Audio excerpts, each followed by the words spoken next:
Bismillahirrahmanirrahim. Assalamualaikum warahmatullahi wabarakatuh. Innal hamdalillah nahmaduhu wa nasta'inuhu wa nastaghfiruh wa na'udzu billahi min shururi anfusina wa min sayyiati a'malina. May yahdihillahu fala mudilla lahu wa man yudlil fala hadiya lahu. وأشهد أن لا إله إلا الله وحده لا شريك له وأشهد أن محمدا عبده ورسوله لا نبي بعده. قال الله تبارك وتعالى في كتابه الكريم: أعوذ بالله من الشيطان الرجيم يا أيها الذين آمنوا اتقوا الله حق تقاته ولا تموتن إلا وأنتم مسلمون.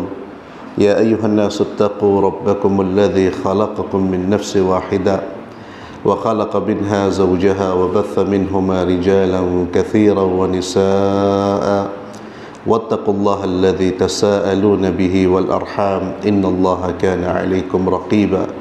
يا أيها الذين آمنوا اتقوا الله وقولوا قولا سديدا يصلح لكم أعمالكم ويغفر لكم ذنوبكم ومن يطع الله ورسوله فقد فاز فوزا عظيما. أما بعد. Ikhwani fillah, azzalallahu wa iyyakum. Alhamdulillahi rabbil alamin. Tentu kita bersyukur pada Allah subhanahu wa ta'ala yang telah memberikan kesempatan kepada kita semua di pagi hari ini untuk bisa melaksanakan salat subuh secara berjamaah. Dan ini merupakan nikmat Allah yang terbesar yang Allah berikan kepada kita pada hari ini. Kita diberi taufik oleh Allah subhanahu wa ta'ala untuk bisa melangkahkan kaki menuju rumah Allah untuk melaksanakan salat subuh secara berjamaah. Dan mudah-mudahan Allah azza wa jalla memberikan keistiqamahan kepada kita semua untuk senantiasa menjadi hamba-hamba Allah yang senantiasa melaksanakan salat 5 waktu berjamaah. Dan mudah-mudahan kita diberi taufik oleh Allah untuk senantiasa menjalankan perintah-perintah Allah dan diwafatkan oleh Allah dalam keadaan taat kepada Allah subhanahu wa ta'ala. Ikhwani fillah, azzallahu wa iyyakum. Pagi hari ini insyaAllah kita akan berbicara tentang husnul khatimah, akhir kehidupan yang baik. Ini tema yang menggelisahkan orang-orang saleh, yang membuat mereka risau, kepikiran, membuat mereka gelisah. Orang-orang saleh, orang-orang yang bertakwa kepada Allah, mereka senantiasa memikirkan bagaimana akhir dari kehidupan mereka. Karena akhir dari kehidupan kita, akhir dari kehidupan manusia ini menentukan kehidupan setelahnya. Dia wafat dalam kondisi apa, itu memberikan pengaruh dan memberikan gambaran apa yang dialami setelah dia mati.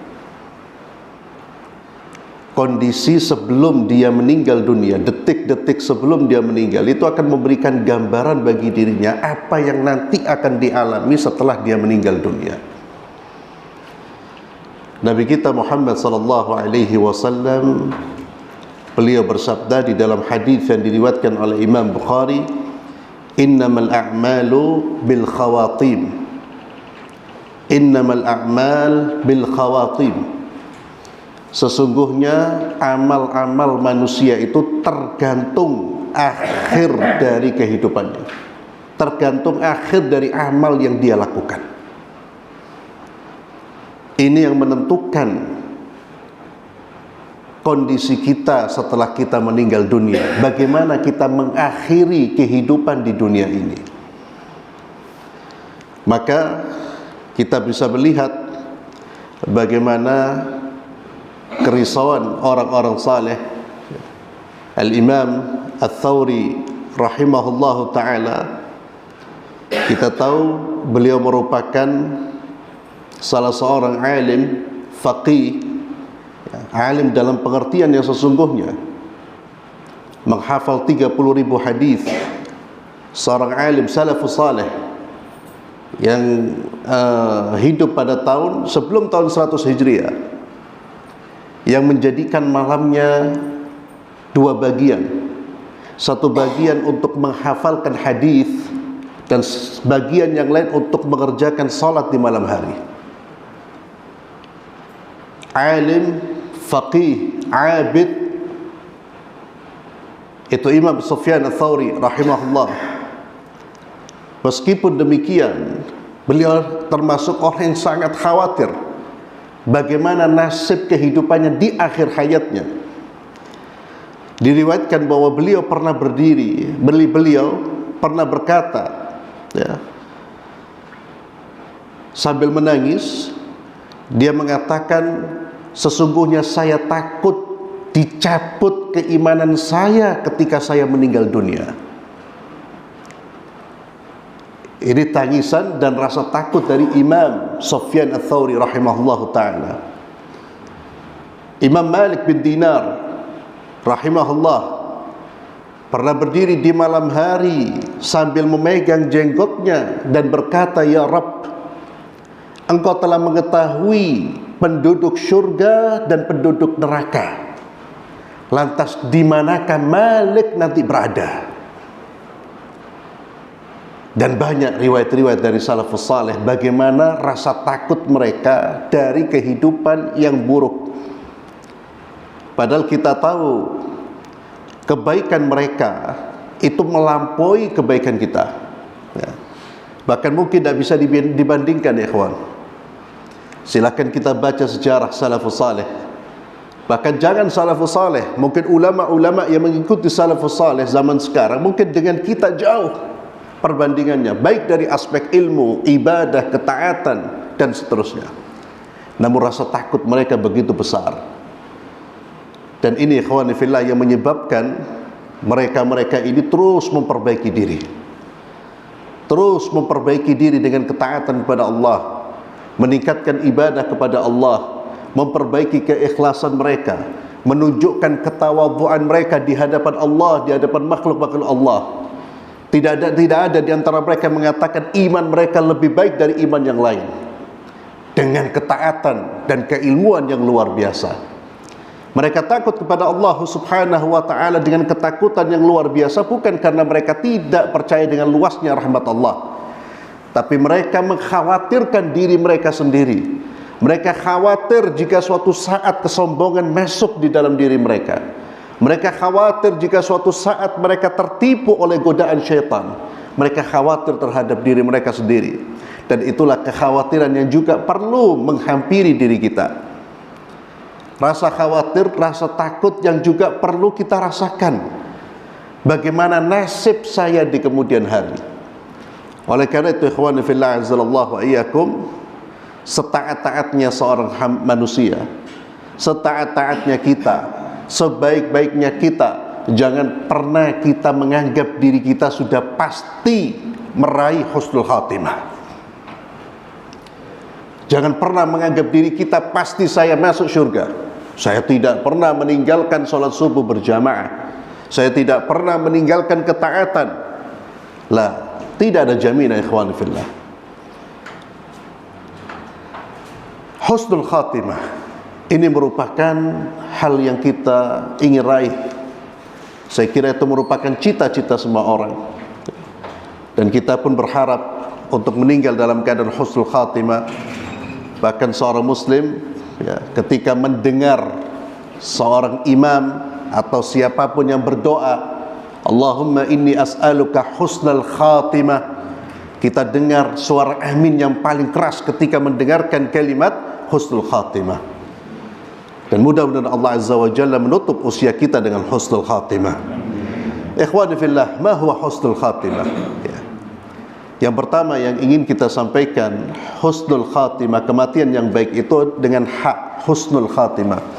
Terkadang saudara kita menyebut husnul khatimah dengan kha. husnul khatimah. Ya. Ini kekeliruan dalam penyebutan. Yang benar adalah husnul khatimah, hak. Ya. Husnu kebaikan, al khatimah akhir, kesudahan dari sesuatu. Husnul khatimah adalah akhir kehidupan yang baik, yaitu seorang hamba sebelum meninggal dunia ia diberi taufik untuk menjauhi semua yang dapat menyebabkan kemurkaan Allah Azza wa Jalla. Ketika seorang hamba diberi taufik oleh Allah sebelum dia meninggal dunia, diberi taufik menjauhi larangan-larangan Allah, menjalankan perintah-perintah Allah, bertaubat kepada Allah, lalu dia wafat dalam kondisi seperti itu, maka dia telah meraih husnul khatimah. Dalil yang menunjukkan makna ini, ikhwani fillah, terdapat dalam hadis yang diriwayatkan oleh Anas bin Malik dari Rasulullah sallallahu alaihi wasallam. Beliau bersabda, "Idza aradallahu bi'abdin khairan ista'malahu."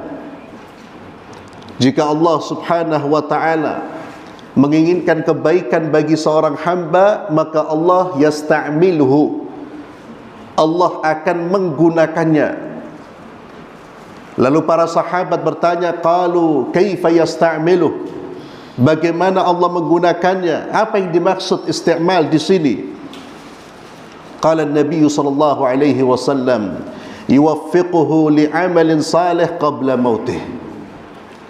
Allah akan berikan dia taufik untuk beramal saleh sebelum dia meninggal dunia. Itu tanda bahwa Allah Subhanahu wa ta'ala menginginkan kebaikan bagi seorang hamba. Maka ikhwani fillah, hamba-hamba Allah Azza wa Jalla yang Allah inginkan kebaikan bagi mereka adalah hamba-hamba yang sebelum meninggal dunia Allah jadikan dia menjadi orang baik. Mungkin bisa jadi sebelumnya dia bukan orang yang baik, namun di akhir-akhir kehidupannya Allah berikan taufik. Na'udzubillah, ada juga orang yang di awal-awal kehidupannya baik, namun Allah akhirkan hidupnya dengan keburukan. Dan semua itu Allah yang tahu ada apa sehingga orang bisa berubah. Allah yang lebih tahu. Terkadang ada seorang hamba yang kita lihat kehidupannya, awal-awal kehidupannya kurang baik, namun di akhir justru dia menjadi orang yang terbaik. Kita pula melihat seseorang yang awal-awal kehidupannya baik, di akhir kehidupannya menjadi tidak baik. Inilah yang kemudian perlu kita perhatikan, dan jangan pernah kita memastikan di mana tempat diri kita. Karena sekali lagi, innamal a'malu bil khawatim, sesungguhnya akhir kehidupan itulah yang menentukan. Oleh karena itu ikhwani fillah, kita yang berbuat taat kepada Allah jangan pernah membanggakan diri, jangan pernah menyombongkan diri. Dan kita melihat orang yang belum taat kepada Allah, jangan pernah dipastikan dia adalah orang yang pasti tidak baik. Semua bisa berubah dan semua tergantung taufik dan hidayah dari Allah Subhanahu wa ta'ala. Oleh karena itu, seorang hamba hendaknya senantiasa berdoa kepada Allah. Dia senantiasa untuk tunduk dan patuh kepada Allah Subhanahu wa ta'ala. Dan yang memastikan seseorang mendapatkan husnul khatimah adalah hamba itu sendiri yang tahu dia mendapatkan husnul khatimah adalah hamba itu sendiri. Sebagaimana Allah Subhanahu wa ta'ala firmankan di dalam surat Fussilat ayat 31, Allah Azza wa Jalla, ayat 30, Allah Azza wa Jalla berfirman, a'udzu billahi minasyaitonir rajim, innal ladzina qalu rabbuna Allah thumma istaqamu tatanazzalu alaihimul malaikatu alla takhafu wa la tahzanu wa abshiru bil jannati allati kuntum tu'adun. Allahu akbar.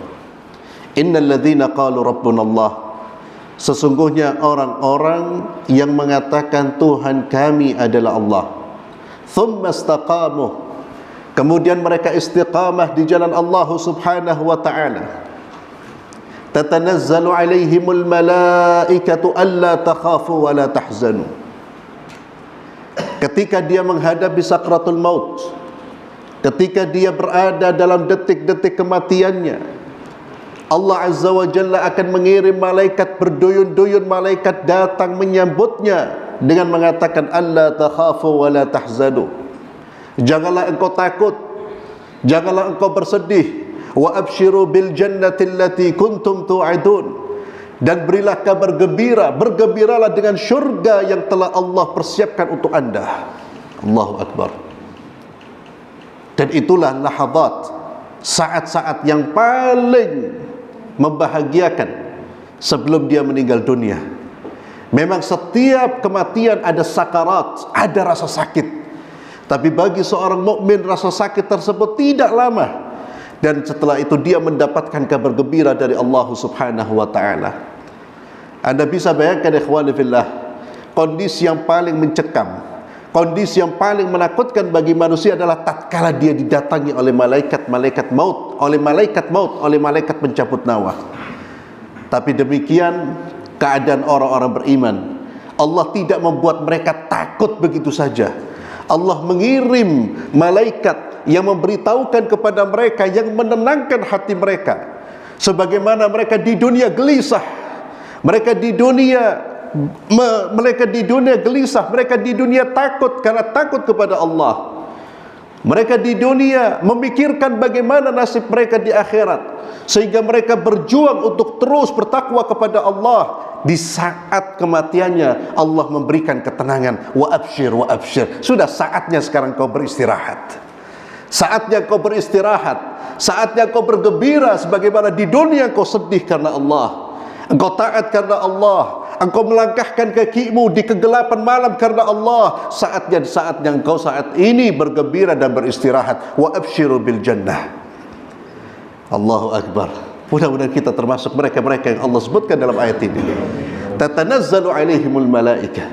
Kita tidak bisa bayangkan kalau sebaliknya, ketika yang menyambut kita adalah malaikat-malaikat yang justru memberi kekhawatiran kepada kita di kehidupan yang setelah kita kematian. Karena ikhwani fillah, setelah kematian adalah kehidupan yang lebih panjang daripada kehidupan kita di dunia. Kehidupan yang paling singkat adalah kehidupan kita di dunia. 70, 80 tahun, 80 sekian tahun, sekian selesai sudah. Selesai kehidupan kita. Setelah kehidupan kita di dunia ada kehidupan di alam barzakh. Kehidupan di alam barzakh bisa ratusan tahun kita hidup. Tengok orang-orang tua kita, saudara-saudara kita, jid-jid kita. Mereka sekarang berada di alam barzakh. Berapa ratus tahun mereka hidup. Kehidupan. Setelah itu dibangkitkan di padang mahsyar, ada perjalanan kehidupan yang panjang. Ada peristiwa kita disidang oleh Allah Subhanahu wa ta'ala. Ada peristiwa kita melewati sirat. Ada peristiwa amal-amal kita ditimbang. Itu juga kehidupan. Lebih panjang dari kehidupan di dunia ini. Maka seorang yang berakal, al-akil, tidak mungkin dia menukar kehidupan yang singkat dengan kehidupan yang abadi. Ma'asyiral muslimin, a'azzallahu iyyakum. Maka orang yang memastikan dirinya mendapatkan husnul khatimah adalah orang tersebut, ya, tatkala datang malaikat-malaikat Allah Subhanahu wa ta'ala memberikan kabar gembira kepada dirinya. Dan di saat itulah ma'asyiral muslimin, berlaku sabda Rasulullah sallallahu alaihi wasallam, di mana beliau sallallahu alaihi wasallam bersabda, barang siapa yang suka bertemu dengan Allah, maka Allah pun suka untuk bertemu dengannya. Dan barang siapa tidak senang bertemu dengan Allah, maka Allah pun benci untuk bertemu dengannya. Hadis ini sahih. Ma'asyiral muslimin, kapan orang itu senang bertemu dengan Allah? Kapan seorang itu benci bertemu dengan Allah? Di saat sakratul maut. Di saat dia melihat malaikat datang kepada dirinya untuk memberi kabar gembira dengan syurga, maka dia pun terus berharap bertemu dengan Allah. Tapi di saat manusia melihat tanda-tanda keburukan dalam kehidupan setelah dia kematian, maka dia pun tidak senang untuk berjumpa dengan Allah Subhanahu wa ta'ala. Kata Imam An-Nawawi rahimahullah, secara syariat, kecintaan dan kebencian yang diperhitungkan adalah saat sakratul maut. Saat taubat tidak diterima lagi. Ketika itu semuanya diperlihatkan. bagi mereka-mereka yang sedang nazak. Diperlihatkan bagi mereka yang sedang nazak, yakni proses pengambilan nyawa, dan akan tampak baginya tempat kembalinya. Ma'asyiral muslimin, selain kedatangan malaikat-malaikat Allah Subhanahu wa ta'ala kepada hamba tersebut memberikan kabar gembira, dan itulah tanda yang dipastikan seseorang mendapatkan husnul khatimah, dan hanya dia yang tahu. Namun Nabi kita Muhammad sallallahu alaihi wasallam menyebutkan ada tanda-tanda yang lain, tanda-tanda husnul khatimah. Namun ikhwani fillah, tanda-tanda yang disebutkan oleh Nabi ini tentunya merupakan tanda-tanda baik, tapi belum bisa dipastikan dia pasti masuk surga. Tapi ketika seorang muslim meninggal dengan tanda-tanda seperti ini, insya Allah itu tanda kebaikan, itu pertanda kebaikan. Dan meninggal dalam kondisi itu lebih baik daripada meninggal dalam kondisi yang su'ul khatimah. Di antara tanda-tanda yang disebutkan oleh baginda Muhammad sallallahu alaihi wasallam, dan ini tanda yang memungkinkan orang tersebut adalah orang insyaallah min ahli jannah, adalah ketika dia menutup usianya dengan kalimat la ilaha illallah. Nabi kita Muhammad sallallahu alaihi wasallam bersabda, "Man kana akhiru kalamihi la ilaha illallah dakhala al-jannah." Siapa yang akhir ucapannya kalimat la ilaha illallah, maka dia pasti masuk syurga. Walaupun para ulama menjelaskan dakhala al-jannah di sini, masuk syurga di sini pasti. Namun ada kalanya dia mampir dulu ke dalam ke neraka, atau dia langsung masuk ke dalam syurga. Namun mengucapkan kalimat la ilaha illallah ini berpotensi besar dia menjadi orang yang baik. Itulah mengapa ikhwani fillah, seseorang ketika meninggal dunia, kita disunnahkan untuk mentalkininya. Mentalkin yakni menuntunnya dengan kalimat la ilaha illallah. Dan talqin tersebut kita tuntunkan dengan suara yang lirih, suara yang pelan, dan tidak perlu diulang-ulang, kecuali ketika seorang hamba, orang yang menghadapi sakratul maut tersebut belum mengucapkan. Maka kita tuntut, ya akhi, qul la ilaha illallah, ucapkan la ilaha illallah, atau langsung kita bisikan la ilaha illallah. Tidak perlu tambah la ilaha illallah Muhammad Rasulullah. Ya, kebanyakan la ilaha illallah, la ilaha illallah. Intinya apa? Sampai dia mengucapkan kalimat la ilaha illallah. Dan subhanallah, akhir keadaan kita, akhir kehidupan manusia, itu juga tergantung kebiasaan yang dia lakukan.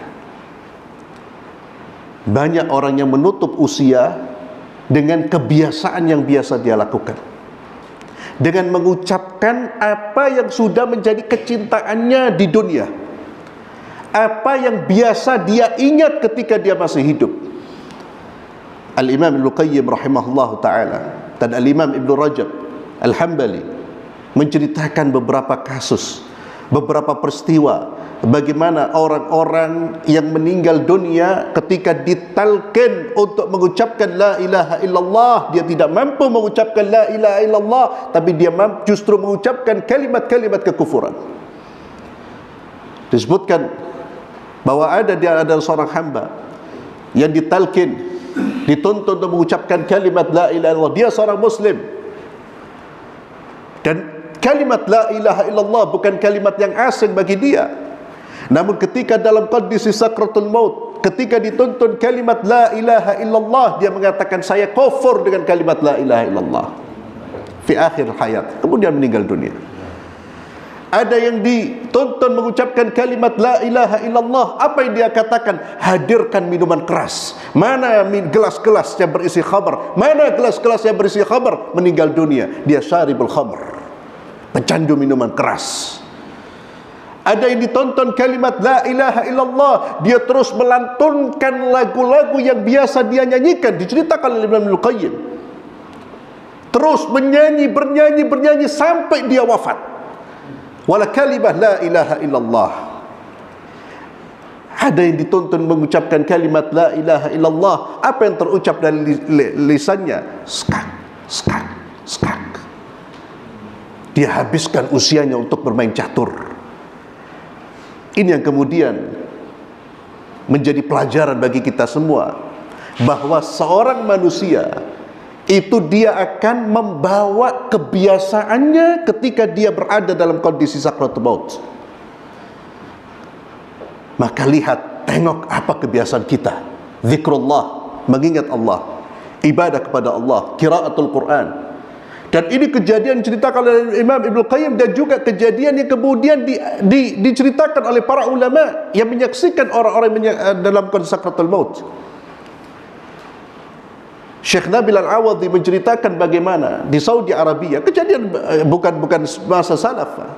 Ada seorang pemuda yang kemudian dia berangkat musafir untuk membantu menolong orang-orang, dia membawa bantuan. Kemudian terjadi kecelakaan di tengah jalan. Ketika dalam kondisi kritis, apa yang keluar dari lisannya? Qiraatul Quran. Qiraatul Quran. Dia terus membaca ayat-ayat Allah sampai dia meninggal dunia. Kenapa? Li'annahu qari'ul Quran, yaqra'ul Quran kulla yaum. Karena dia adalah pencinta Al-Quran, perindu Al-Quran, senantiasa membaca Al-Quran. Allah tutup usianya dengan apa yang dia cintai. Dan betapa bahagianya ketika seorang hamba terus melantunkan ayat-ayat Allah ketika berjumpa dengan malaikat Allah Subhanahu wa ta'ala. Sebaliknya ada seorang pemuda yang ketika dituntut untuk mengucapkan kalimat la ilaha illallah, apa yang dia ucapkan? Di mana si fulana? Di mana si fulana? Cari perempuan.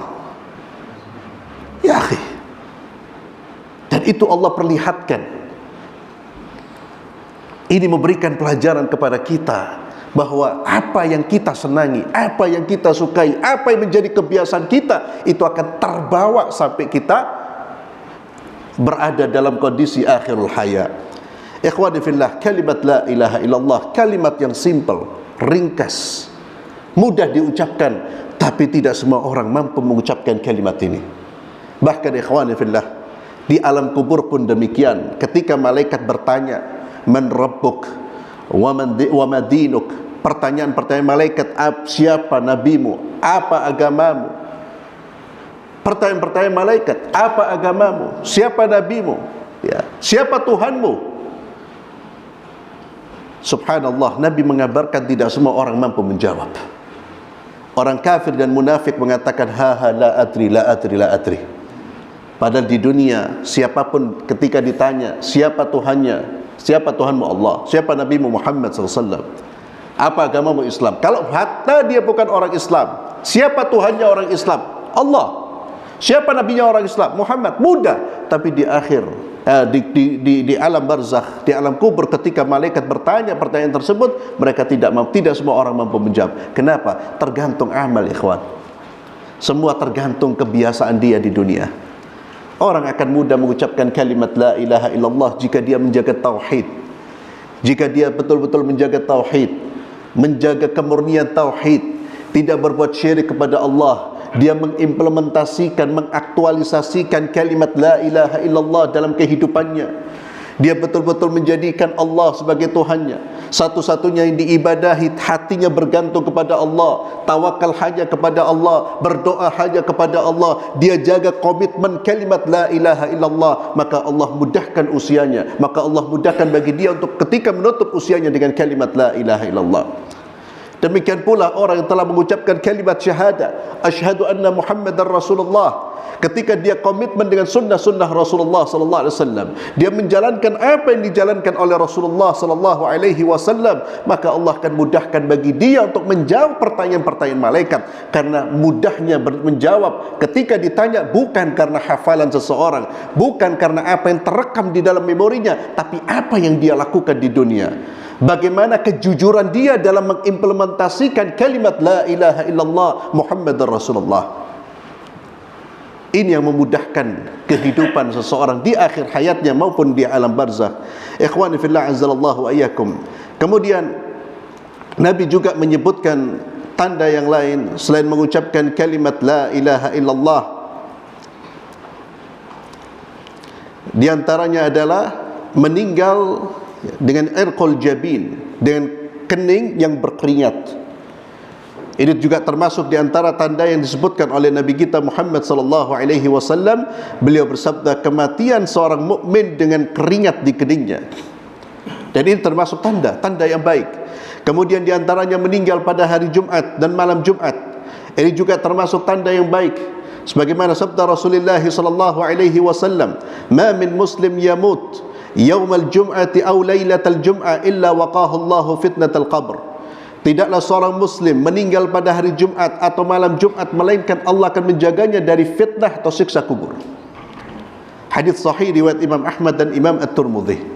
Kemudian di antara tanda kebaikan adalah ketika seorang meninggal dunia di medan perang, di jalan Allah Subhanahu wa taala, mati syahid di medan jihad di jalan Allah, atau mati saat menempuh perjalanan untuk peperangan di jalan Allah Subhanahu wa taala. Sebagaimana Nabi kita Muhammad sallallahu alaihi wasallam menyampaikan hal ini, bahwa di antara syuhada, dan inilah kata-kata syuhada, syahid yang paling berhak menyandang kata-kata syahid, mereka-mereka yang berjuang di jalan Allah Subhanahu wa taala. Dan kita berdoa, berharap kepada Allah, saudara-saudara kita di Palestina mereka mati dalam keadaan syuhada. Mereka meninggal dunia sebagai syuhada. Mereka meninggal dunia sebagai orang-orang yang mati syahid, dan Allah menerima mereka sebagai syuhada. Itu di antara tanda-tanda kebaikan. Namun tentu ikhwani fillah, meninggal di jalan Allah Azza wa Jalla, berperang di jalan Allah dan berjihad di jalan Allah Subhanahu wa taala, ada aturan mainnya, ada fikihnya. Jadi bukan sembarang jihad, bukan sembarang kalimat jihad kita ucapkan lalu kita praktekkan. Jihad fisabilillah ada aturan mainnya. Dan jihad fisabilillah adalah kondisi di mana ada peperangan memang betul-betul antara umat Islam dengan orang-orang kafir. Di situ ada komando dari umat Islam. Ya. Ini artinya perlu kita garis bawahi. Maka di negara-negara yang tidak diproklamirkan peperangan, tidak ada peperangan, tidak ada komando, tidak ada jihad fisabilillah dalam bentuk fisik artinya. Artinya seorang tidak boleh kemudian seenaknya mengebom, membunuh. Ya. Jihad fisabilillah itu ada fikihnya Pak, dipelajari sehingga disebut fisabilillah di jalan Allah Subhanahu wa taala ketika sesuai dengan aturan Allah Subhanahu wa taala.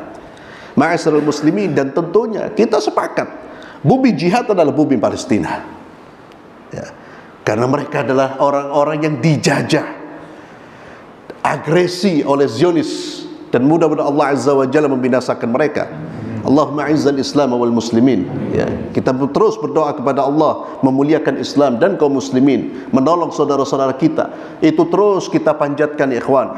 Kita panjatkan dalam sujud-sujud kita sebagai bentuk kepedulian kita, loyalitas kita kepada hamba-hamba Allah Subhanahu wa taala, dan bara'ah kita kepada musuh-musuh Allah Subhanahu wa taala. Ikhwani fillah azzallahu wa iyyakum, di antara yang disebutkan oleh Nabi sallallahu alaihi wasallam, mereka yang meninggal dalam dan tanda-tanda meninggal yang baik adalah orang yang meninggal keruntuhan bangunan, orang yang meninggal karena tenggelam, orang yang meninggal terbakar. Ya. Ini di antara tanda-tanda baik jika dia seorang muslim. Ya. Jika dia seorang muslim, apalagi dia muslim yang baik, itu tanda-tanda yang baik. Sebagaimana sabda Rasulullah sallallahu alaihi wasallam, orang yang mati syahid ada 5 kata Nabi.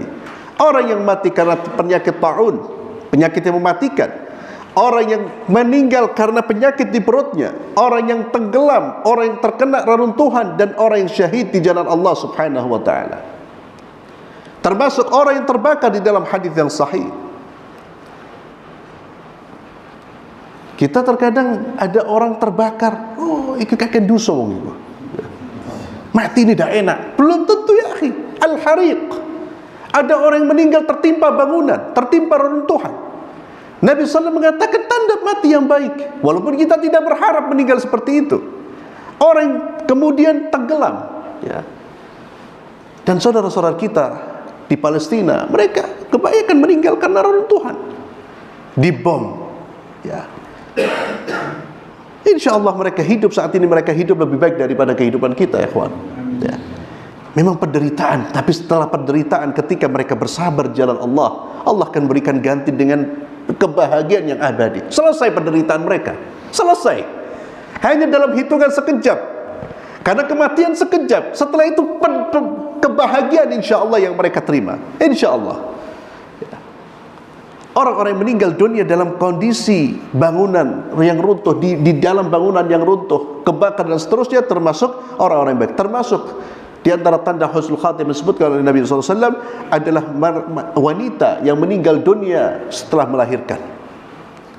Mereka meninggal dunia dalam nifas mereka. Itu juga termasuk tanda kebaikan bagi wanita tersebut. Tentunya jika dia seorang muslimah. Dan ada beberapa tanda yang disebut oleh Syekh Al-Bani rahimahullah dalam kitab Ahkamul Janaiz. Intinya ada tanda-tanda baik itu. Termasuk orang yang meninggal dalam keadaan ketaatan kepada Allah. Ketaatan kepada Allah. Orang sedang sujud, sedang salat berjamaah, sedang berzikir, sedang qiraatul Quran, sedang membaca Al-Quranul Karim, dan seterusnya. Ikhwani fillah, pertanyaannya bagaimana kita bisa meraih husnul khatimah? Apa yang perlu kita persiapkan agar kita menjadi pribadi-pribadi yang meninggal dunia dengan cara-cara yang baik, yang meninggal dunia dalam ketaatan kepada Allah Subhanahu wa taala. Faktor apa yang menyebabkan seorang husnul khatimah? Yang pertama, ikhwani fillah, faktor terpenting adalah istiqamah dalam ketaatan. Istiqamah, ajak, continue, menjaga ketaatan-ketaatan kita kepada Allah Subhanahu wa taala. Istiqamah dalam mentauhidkan Allah, menghindarkan diri dari syirik besar maupun syirik kecil. Syirik besar menyembah pada selain Allah, syirik kecil, dan ini yang bagi banyak orang terkena, bahkan mungkin orang-orang saleh, riya dan sum'ah. Dia mungkin tidak menyembah selain Allah, dia tidak berdoa kepada selain Allah, dia taat hanya kepada Allah, tawakal hanya kepada Allah, namun bisa jadi dia jatuh dalam perbuatan syirik kecil, dan ini berbahaya, riya, pamer amal. Itulah mengapa jangan pernah mempublikasikan amal saleh kita hanya sekedar publikasi, hanya sekedar memberitahu, jika tidak ada niat untuk dakwah, jika tidak ada niat untuk mengajak orang kepada kebaikan. Ya akhi, qiraatul Quran, membaca Al-Quran. Ada sebagian saudara-saudara kita setiap langkah amalnya selfie dulu. La haula wala quwwata illa billah. Bahkan kita melihat pemandangan, ya Allah, yang menyedihkan. Coba tengok sekarang di tengah-tengah Ka'bah atau di sekitar Ka'bah, di saat orang menumpahkan perasaan ta'zim, keagungan kepada Allah di tempat yang paling mulia, antum perhatikan saat ini ya akhi, kalau antum umrah, selepas umrah seperti habis party, habis pesta.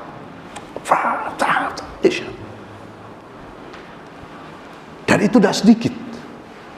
Ya, kadang foto bareng, tertawa bareng. Wah, ajib ada. Ini di tempat ibadah. Setelah 7 kali tawaf itu baca apa? Kalau setelah itu anda tidak bergetar hati anda. Seorang muslim setelah tawaf, ya, dia sholat 2 rakaat, minum air zam-zam, kemudian sa'i. Ya akhi, sekarang hampir semua ibadah ini dibuat apa? Dibuat sarana untuk menonjolkan dirinya. Padahal para salafus saleh paling takut dengan riya. Dengan keimanan mereka seperti jabal, gunung, ketakutan mereka dengan riya begitu dahsyat, sehingga mereka kalau bisa amal itu disembunyikan, mereka sembunyikan. Sehingga mereka, di antara mereka sholat di malam hari, istrinya tidak tahu dia sholat. Ajib. Ini ikhwani fillah, kita ingin husnul khatimah, jaga termasuk niat-niat kita dalam hal ketaatan. Antum ikhwani fillah yang telah diberi taufik oleh Allah untuk berbuat ketaatan, entah sebagai apa. Wallahi ikhwani fillah, al-ikhlas. Selalu menjaga keikhlasan kita, selalu menjaga niat kita. Dan orang yang ikhlas kepada Allah Subhanahu wa taala jangan mengkhawatirkan apa-apa. Orang yang mencari ridhonya Allah, mengejar akhirat, Allah akan kasih dunia. Tidak perlu kita kemudian menampilkan diri untuk mendapatkan dunia. Dunia itu bisa pujian, bisa kehormatan, bisa harta dan seluruh. Tidak perlu kita cari itu, Allah yang akan mendatangkan. Maka orang yang ingin meninggal dalam husnul khatimah, jaga dirinya dari perbuatan syirik, besar maupun kecil, dan istiqamah dalam ketaatan kepada Allah. Dan ketaatan yang paling berpengaruh dalam menuntun kita untuk husnul khatimah adalah salat 5 waktu. Maka jagalah ikhwani fillah salat 5 waktu berjamaah di masjid. Ketika kita sudah bisa melaksanakan salat berjamaah di masjid, Pak, terus dijaga dan minta kepada Allah untuk diberi kekuatan. Karena salat adalah a'zamul ibadat. Ibadah yang paling agung adalah salat. Namun ketika kita sudah melaksanakan salat, ketika kita sudah tertuntun untuk berangkat ke masjid, ada yang perlu kita perhatikan juga adalah bagaimana kita salat. Bagaimana salat saya? Apakah sesuai dengan tuntunan Rasulullah sallallahu alaihi wasallam? Karena Nabi sallallahu alaihi wasallam bersabda, "Sallu kama ra'aitumuni usalli." Dan yang terpenting lagi adalah apakah salat saya sudah menghadirkan kekhusyuan? Karena salat bila khusyuk kal jasad bila ruh. Salat tanpa kekhusyuan seperti jasad tanpa ruh. Allah Azza wa Jalla memuji orang-orang beriman. Mereka siapa? Orang-orang khusyuk dalam salatnya. Qad aflahal mu'minuna alladhina hum fi salatihim khashi'un. Hadal khusyuk ya ikhwani fillah. Jangan sampai ikhwani fillah kita datang ke masjid pas salat berjamaah tapi ruh hilang, khusyuan hilang. Wis pokoknya aku nang masjid. Hada baik, sudah baik, itu bukan sesuatu yang tidak baik. Itu kebaikan yang luar biasa. Namun terus kita sempurnakan terutama soal kekhusyuan.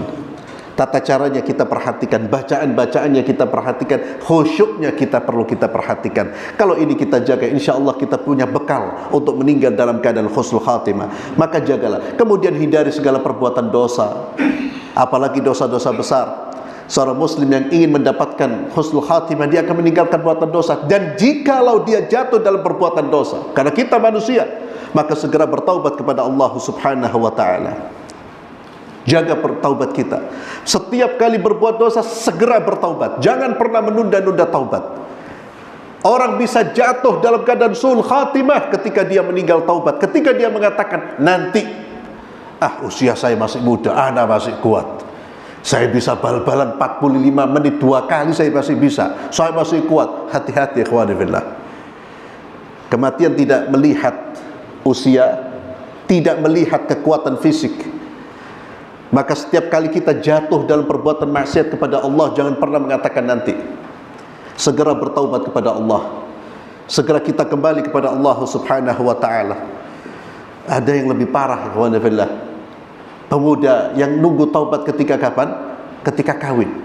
Engkau lek mari zuwatana. La haula wala quwata illa billah. Ini bonek. Bondo nekat ini.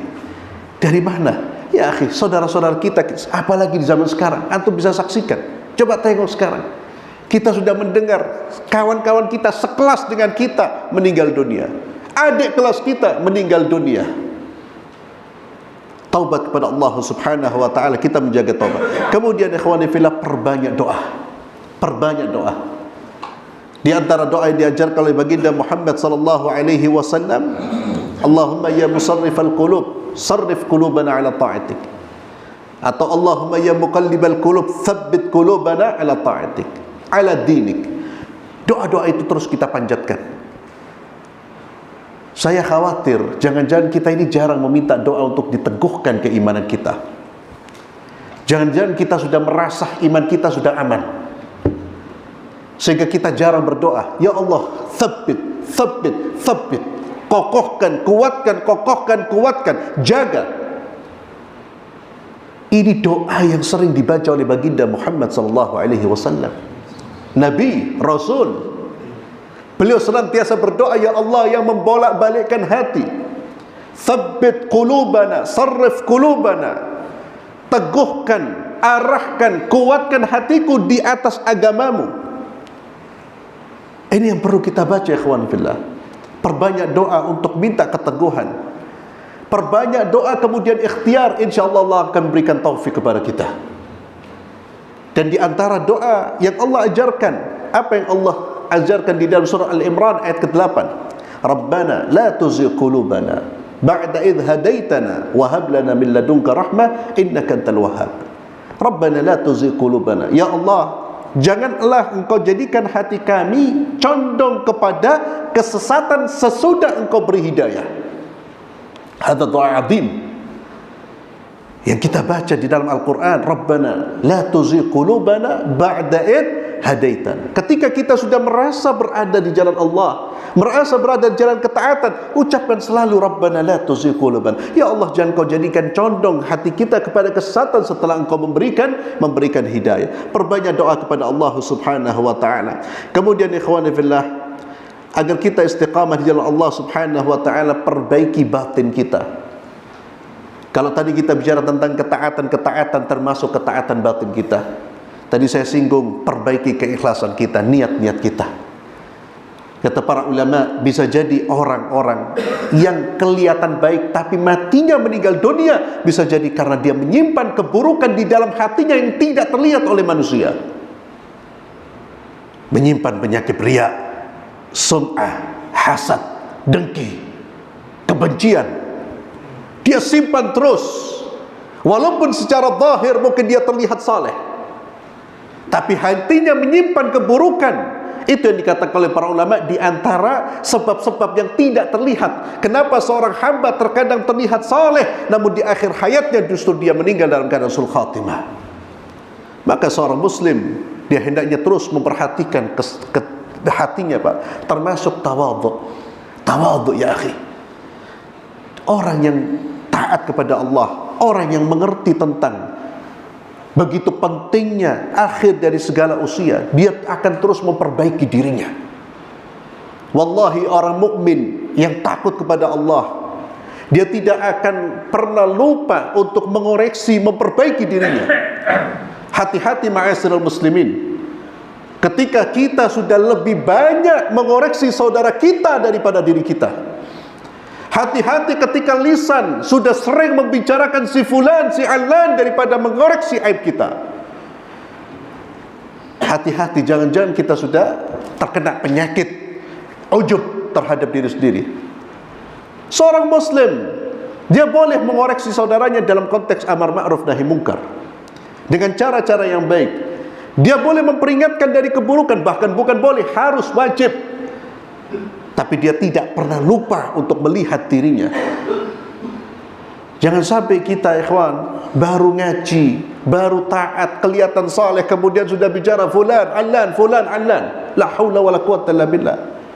Imam Bukhari, imam dalam pengertian imam yang sesungguhnya, ketika mengoreksi perawi-perawi yang tidak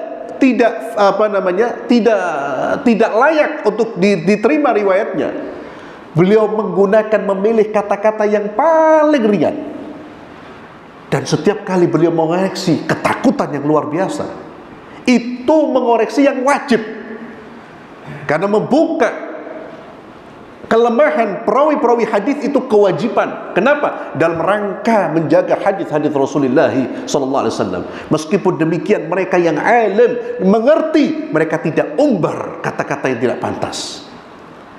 Dan itu mereka lakukan karena keterpaksaan, karena kewajiban. Ini saya ingin kembalikan, ikhwani fillah, jangan pernah kemudian melupakan kondisi hati kita. Ya, tawadhu kepada Allah, tawadhu kepada hamba-hamba Allah Subhanahu wa taala. Terus merasa bahwa diri kita memang perlu kesempurnaan, perlu penyempurnaan. Itu yang terus kita hadirkan dalam diri kita, Pak. Karena orang yang terus merasa dirinya belum sempurna, dia akan sibuk memperbaiki dirinya. Jangan pernah kita mengatakan ana mukmin qawi. La. Ana man anta ya rajul. Tapi terus, dan itulah yang menyebabkan kenapa mereka takut, Pak. Orang-orang dulu, Malik bin Dinar, Sufyan ats-Tsauri, mereka merasa dirinya belum sempurna, padahal kebaikan dan ketaatan yang luar biasa. Ikhwani fillah azzalallahu wa iyyakum, di antara yang bisa menyebabkan kita husnul khatimah, ikhwan, berkawan dengan orang-orang saleh. Lihat siapa kawan-kawan kita. Perkawanan itu mempengaruhi. Diceritakan oleh Syekh Nabil Al-Awadhi hafizahullah ta'ala. Ya. Beliau menceritakan bagaimana ada orang yang baik, namun karena salah berkawan, dia terbawa oleh keinginan kawannya sampai meninggal di ranjang zina. Ya. Dari kawan. Tak apa, melok sebentar. Kita orang majlis, ya. Biasanya kawan-kawan begitu. Ya akhi, majlis biasa, tidak ada apa-apa. Dari majlis kemudian serap dukhan. Dari serap dukhan kemudian serap yang lain. Dari serap yang lain kemudian serap sampai melakukan tindakan yang buruk. Dan na'udzubillah ketika Allah mengambil nyawa orang tersebut. Dan itu yang terjadi. Maka hati-hati dengan perkawanan. Dan yang terakhir, ikhwani fillah azzallahu ayyakum, agar kita mendapatkan husnul khatimah, terus menerus kita melazimi ilmu syar'i. Melazimi ilmu syar'i. Duduk di majlis-majlis ta'lim, duduk di majlis-majlis ilmu. Ini majlis ikhwani fillah yang sangat dibanggakan oleh Allah Subhanahu wa taala di hadapan para malaikat-malaikatnya. Majlis ilmu. Nabi SAW menyebutkan bahwa Allah Azza wa Jalla menciptakan malaikat-malaikat untuk mencari majlis-majlis zikir. Kata salafus salih, di antara majlis zikir adalah majlis al-halal wal haram. Majlis di mana seorang menyampaikan tentang apa yang dihalalkan, apa yang diharamkan. Ini majlis ilmu. Ya. Dan Nabi SAW menyatakan bahwa orang-orang yang duduk di majlis ilmu, Allah akan memberikan sakinah. Mereka akan diliputi rahmat. Allah akan memuji-muji mereka. Dan malaikat turun untuk menyambut mereka, mengelilingi mereka. Ini majlis-majlis ikhwani fillah yang memperkuat iman kita. Maka jangan pernah seorang muslim berpaling dari majlis-majlis ilmu, tempat-tempat ilmu syar'i. Dan ini salah satu penguat keimanan kita. Karena ketika kita duduk di majlis ilmu, kita diingatkan. Ketika kita duduk di majlis ilmu, kita bertemu dengan orang-orang baik. Itu menguatkan iman kita. Dan ilmu ini juga menjadi hal yang terpenting sebelum kita beramal. Al-ilmu qabla al-qawli wal-amal. Ilmu terlebih dahulu sebelum kita berucap, sebelum kita beramal.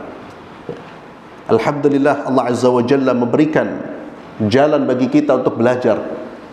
Entah dengan kita duduk di majlis-majlis ilmu, atau kita mendengarkan ceramah-ceramah agama, ceramah-ceramah mengajak kita kepada sunnah Rasulullah SAW, yang mengajak kepada kita untuk mengenal Allah, mengajak kepada kita untuk mengenal Nabi kita Muhammad SAW, yang mengajarkan kepada kita bagaimana cara beragama yang benar. Antum lazimi itu ya akhi. Jangan sampai kita berpaling dari majlis-majlis tersebut. Dan sebagai penutup, sebaliknya, ketika kita meninggalkan itu semua, tidak istiqamah dalam ketaatan, berpaling dari kebaikan, itu akan menyebabkan kita su'ul khatimah. Termasuk yang menyebabkan seorang su'ul khatimah adalah hubbud dunya wa ta'alluqul qalbi bid dunya. Terlalu cinta dunia, bergantungnya hati kepada dunia, yang membuat dia kemudian mencari dunia karena rakus terhadap dunia, hubbud dunya, maka dia tidak peduli yang halal dan yang haram. Ketika dia sudah mengonsumsi makanan yang haram, mencari nafkah dengan cara yang haram, susah hatinya untuk taat kepada Allah, susah lisannya untuk mengingat Allah, susah raganya untuk membawa dirinya menuju rumah-rumah Allah Subhanahu wa ta'ala. Termasuk berpaling dari kebaikan. Maka jangan pernah ikhwani fillah, hati-hati berpaling dari tempat-tempat yang baik, berpaling dari kebaikan dan tempat-tempat yang baik. Maka ketika ada tempat-tempat yang baik di antara majlis ilmu, datang. Dan ini kalau kita bicara tentang fadilah majlis ilmu, wallahi luar biasa, Pak. Luar biasa banyaknya. Ini yang bisa menguatkan keimanan kita dan membuat kita istiqamah di jalan Allah Subhanahu wa ta'ala. Dan mudah-mudahan Allah Azza wa Jalla menutup usia kita, keluarga kita, anak-anak kita, istri-istri kita, menutup dengan ketaatan kepada Allah Subhanahu wa ta'ala, dan menjauhkan kita dari semua kematian yang buruk. Wallahu a'lam bissawab. Ini yang bisa saya sampaikan, mudah-mudahan bermanfaat. Wallahu a'lam. Kita akhiri dengan doa kafaratul majlis. Subhanakallahumma bihamdik, asyhadu an la ilaha illa anta astaghfiruka wa atubu ilaik. Assalamualaikum warahmatullahi wabarakatuh.